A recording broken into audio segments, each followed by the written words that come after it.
menjelaskan materi mengenai analisis proses bisnis dan model analisis proses bisnis. Nah, jadi yang pertama, apa sih yang harus kita pelajari dari materi ini? Yang pertama, kita harus tahu apa sih pengertian dari analisis proses bisnis itu sendiri. Jadi, analisis proses bisnis atau biasa kita sebut BPA, nah ini merupakan pendekatan untuk menganalisis proses operasi bisnis. Nah, ini merupakan pemeriksaan terperinci dan multilangkah dari setiap bagian-bagian suatu proses untuk mengidentifikasi apakah ini bekerja dengan baik dalam proses kita sekarang ini. Jadi, apa yang perlu ditingkatkan, kemudian bagaimana perbaikan yang perlu dilakukan untuk mendapatkan hasil yang sebaik-baiknya. Dan juga di sini ada berbagai metode analisis proses bisnis yang berbeda.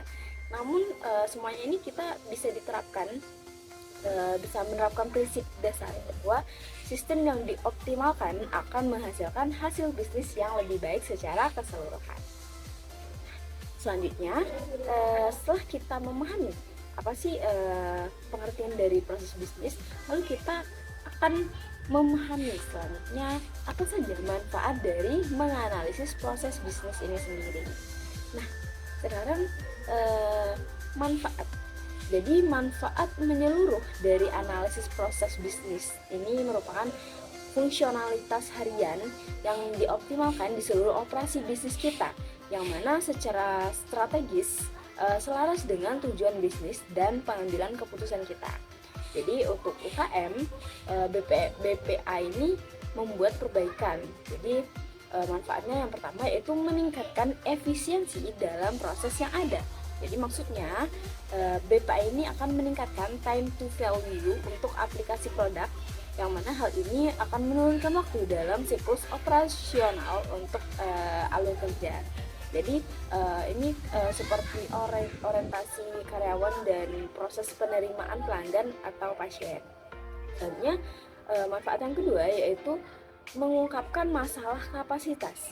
Jadi dalam proses apapun sumber daya dapat dibatasi. Jadi BPA ini mengidentifikasi di mana sih letak batas kapasitasnya, kemudian bagaimana pengaruhnya terhadap proses dan cara memperbaikinya. Nah, ini merupakan pertimbangan yang kuat untuk penskalaan. Jadi misalnya alat dan platform digital yang ada yang kita gunakan saat ini mungkin membatasi kebutuhan dan alur kerja organisasi saat ini. Jadi BPA ini ini merupakan pertimbangan yang kuat untuk penskalaan. Jadi misalnya alat dan platform digital yang ada yang kita gunakan saat ini mungkin membatasi kebutuhan dan alur kerja organisasi saat ini. Jadi BPA ini dapat membantu kita untuk mengidentifikasi perubahan yang perlu kita buat, yang secara khusus ini selaras dengan pertumbuhan organisasi kita. Nah, selanjutnya yaitu manfaat yang ketiga. Nah, jadi yang ketiga yaitu untuk memperjelas kebijakan dan aturan. Jadi ketika organisasi beralih ke pekerjaan jarak jauh dan adopsi perangkat digital yang lebih besar atau tautan berada di luar IBM.com, jadi akan ada ketidakselarasan yang umum terjadi dalam hal keamanan dan penggunaan perangkat. Jadi analisis ini dapat mengidentifikasikan jalur untuk proses persetujuan yang lebih cepat dan keseragaman dalam penegakan kebijakan keamanan. Nah, manfaat selanjutnya yaitu untuk menciptakan praktik tata kelola yang lebih baik. Jadi manajemen risiko ini akan meningkat sebagai prioritas bagi bisnis atau tautan yang berada di luar IBM. Jadi kepatuhan adalah upaya yang mahal bagi organisasi untuk dipertahankan dan bahkan lebih mahal lagi untuk ditangani ketika masalah muncul. Selanjutnya yaitu manfaat yang keempat yaitu mengidentifikasi penghematan biaya. Jadi BPA ini akan mengungkap redundansi atau pengulangan dalam tugas dan tenaga kerja. Jadi organisasi yang telah beralih ke alur kerja dokumen digital adalah contoh yang baik tentang bagaimana sih pengurangan kesalahan manusia dan waktu dalam mencari dokumen untuk menciptakan penghematan biaya. Oke, selanjutnya ke manfaat yang keenam. Jadi manfaat yang keenam yaitu untuk mengatasi kemacetan. Maksudnya apa? Jadi maksudnya yaitu kemacetan yang terjadi ketika saluran komunikasi, kemudian pengembangan, kemudian eksekusi terkotak-kotak, maka analisis proses bisnis ini dapat mengekspos kesenjangan komunikasi dan menyelesaikan hambatan proses persetujuan. Nah, untuk manfaat yang selanjutnya yaitu untuk mengoptimalkan proses penerapan dan perizinan atau perilisan. Jadi maksudnya yaitu proses yang efisien untuk menciptakan rilis dan penerapan yang lebih lancar. Oke, selanjutnya adalah meningkatkan proses integrasi dan adopsi. Demikian pula mengadopsi teknologi baru di seluruh perusahaan atau departemen adalah proses yang manajemen. BPA menetapkan proses yang dapat mencakup program pelatihan yang bermanfaat dan visual, alur kerja yang mendukung tingkat adopsi yang lebih tinggi lagi. Oke, selanjutnya adalah memperkuat budaya perusahaan. Proses lebih baik di daerah manapun adalah semacam pembersihan rumah, perbaikan menghembuskan kehidupan baru ke dalam pengalaman karyawan setiap hari. Hasilnya adalah moral yang lebih baik dan keterlibatannya. Selanjutnya adalah langkah-langkah menganalisis proses bisnis. Ada beberapa tahapan dalam melakukan analisis proses bisnis, yaitu yang pertama, identifikasi dan pemetaan proses bisnis. Adalah mengidentifikasi proses bisnis yang akan dianalisis. Setelah itu, proses bisnis tersebut harus dipetakan dengan jelas, termasuk langkah-langkah yang terlibat, pemangkuan kepentingan yang terlibat, dan aliran informasi atau barang yang terjadi dalam proses. Pemetaan ini membantu dalam pemahaman menyalurkan tentang proses bisnis tersebut. Yang kedua, analisis keefektifan dan keefisienan. Keefektifan sendiri mengacu pada sejauh mana proses bisnis tersebut dapat mencapai tujuan yang diinginkan. Sedangkan keefisienan mengacu pada sejauh mana proses bisnis tersebut dapat dilakukan dengan biaya dan sumber daya yang efisien.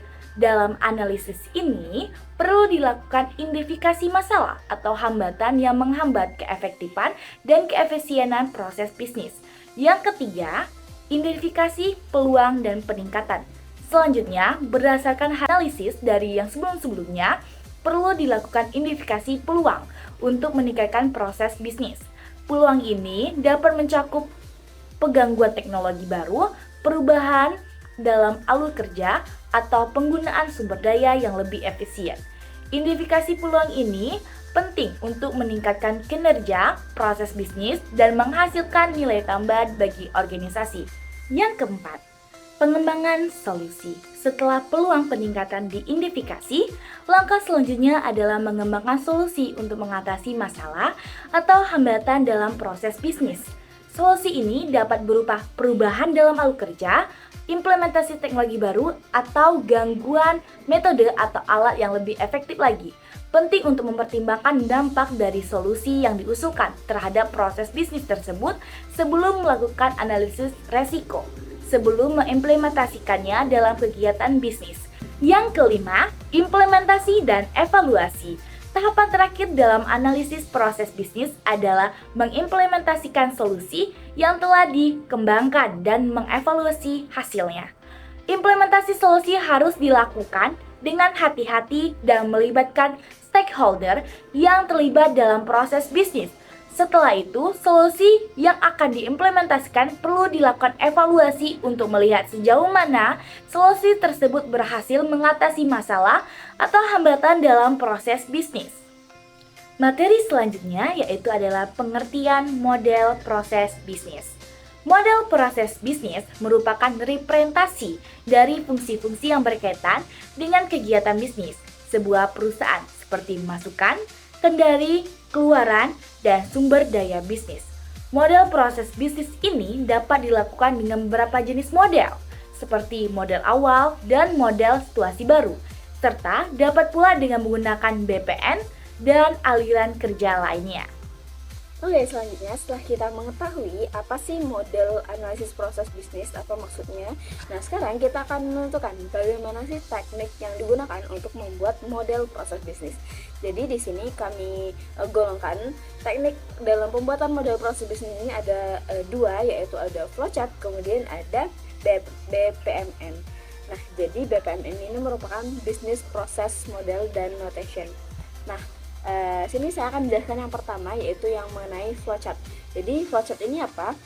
Flowchart ini merupakan diagram yang digunakan untuk menggambarkan alur langkah demi langkah dalam proses secara sederhana dan intuitif.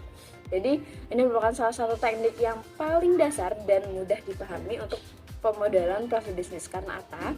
Karena flowchart ini menggunakan simbol-simbol standar untuk mewakili berbagai jenis tindakan atau langkah dalam proses. Jadi memiliki hubungan di antara simbol-simbol tadi. Selanjutnya yaitu kegunaan flowchart itu apa?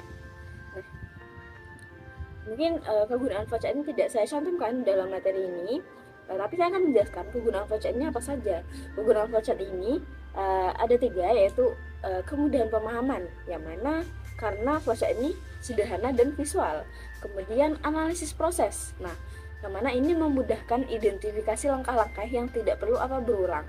Kemudian yang ketiga yaitu dokumentasi, yang mana berfungsi sebagai dokumentasi visual proses bisnis yang dapat digunakan untuk pelatihan dan referensi.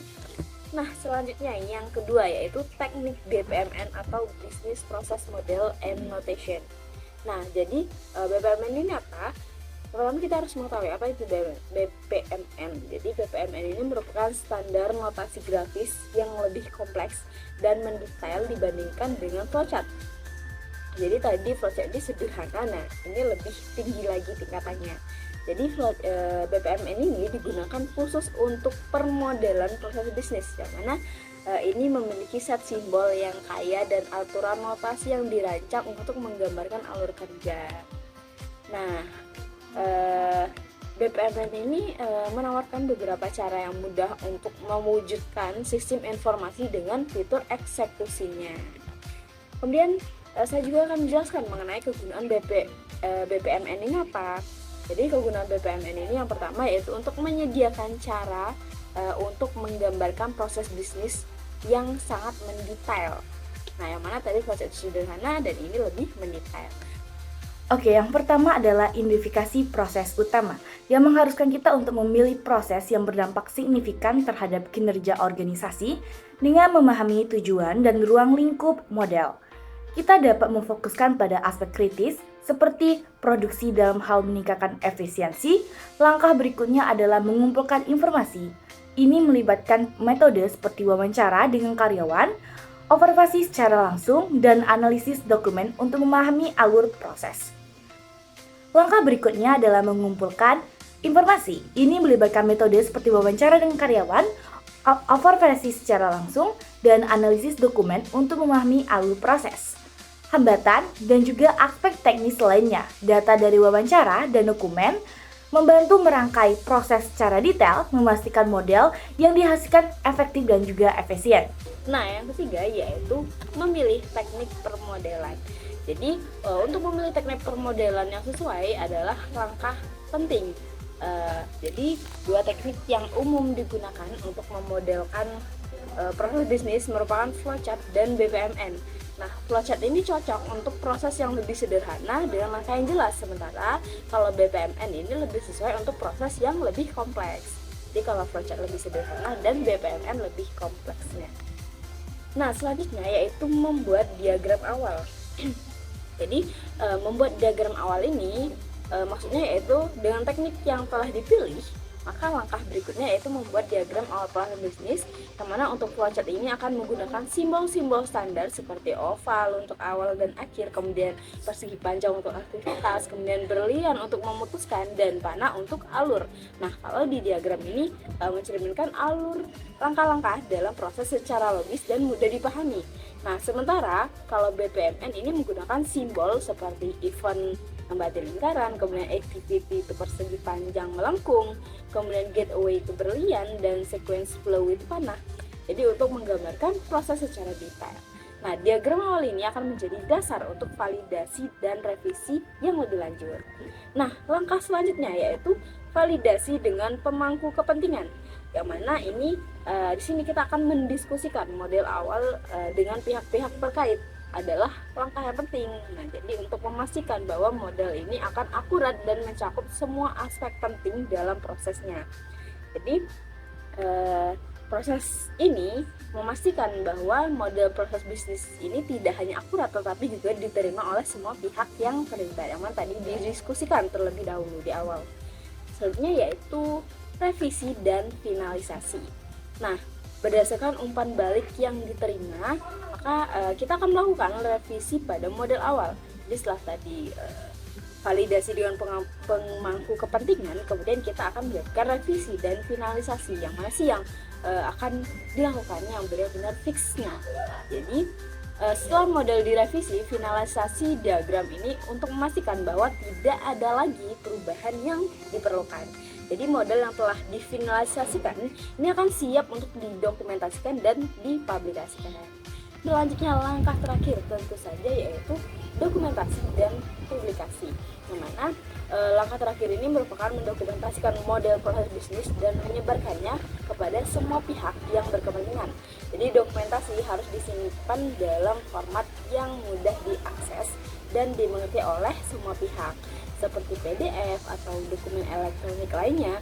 Kemudian bagikan model ini kepada tim, manajemen, dan pemangku kepentingan lainnya untuk referensi dan implementasi. Jadi dokumentasi yang baik akan memastikan bahwa model ini dapat digunakan secara efektif dalam analisis yang lebih lanjut untuk upaya peningkatan proses di masa depan. Nah, selanjutnya yaitu materi mengenai manfaat model proses bisnis ini sendiri. Jadi setelah kita menjelaskan panjang lebar mengenai model proses bisnis, lalu apa sih manfaatnya? Nah, manfaatnya akan dijelaskan oleh rekan saya yaitu Ayu. Oke, selanjutnya kita akan bahas tentang manfaat model proses bisnis. Yang pertama yaitu adalah membantu visualisasi dengan alur model bisnis yang mudah dipahami oleh peserta sekaligus stakeholder dalam proses bisnis. Yang kedua yaitu adalah memberikan bahasa yang umum dan terstandarisasi untuk para stakeholder. Yang ketiga yaitu adalah memberikan detail proses bisnis yang cukup supaya implementasi pun tepat. Yang keempat itu adalah menjambati antara tujuan proses bisnis dengan implementasi dalam alur yang berurutan. Yang kelima yaitu adalah menjadi sistem untuk acara unik seperti akuisisi dan merger. Yang keenam yaitu adalah memperkenalkan lini bisnis atau produk baru dari suatu perusahaan.